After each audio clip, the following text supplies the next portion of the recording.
and welcome to Tabor Talk. So I'm not going to be in this video. You can see I'm halfway through Joe's last podcast. I think he did this on Friday with Melissa Chen. I'm just holding up my my phone to my iPad. As you can see right here in the corner, what I play guitar. I like Joe Rogan. There's another Joe Rogan. If you go through all my stuff, the algorithm, they knew who I am. All my interests. And, I guess, I'm a progressive, liberal, centrist, really.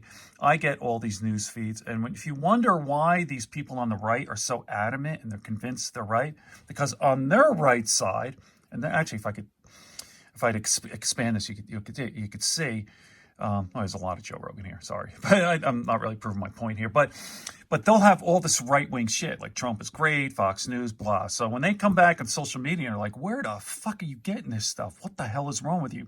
That's why. It's the algorithm. So anyway, I want to talk about this podcast episode. Really good. As you can see, I'm 1 hour and 17 minutes in. Melissa Chen is from Singapore. She's a brilliant woman.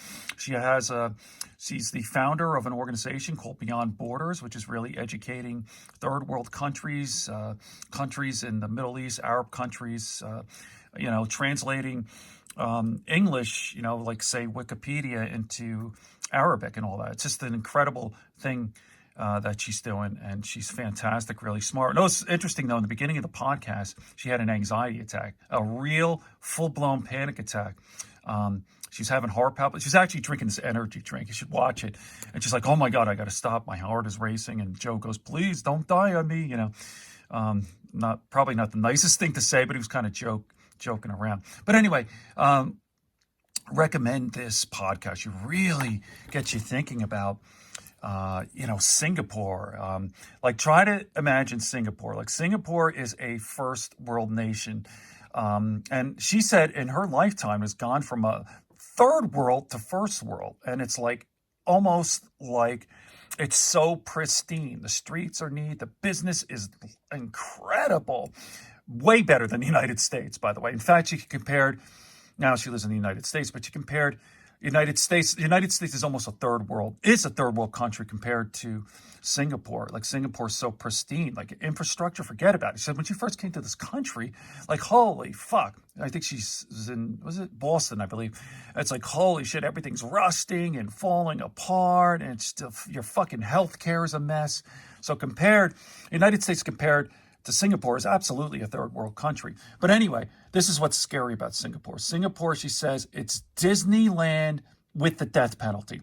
Yep, scary shit. Remember that one case where that young man littered and he was arrested and they caned him? It was a big, huge news story. I believe that was back in the 90s or maybe early 2000s. But Singapore is super strict, right? Pot smoking, literally, if you have more than 2 ounces of pot, if you're dealing, death penalty by hanging. No chewing gum. You'll get arrested for chewing gum. No littering, nothing. It's a scary place. So it's basically, as she said, it's incredible. It's Disneyland with the death penalty. And it's kind of like, Trump admires that shit. You know what Trump has said about drug dealers? He thinks they should get the death penalty. Can you imagine it's 2020?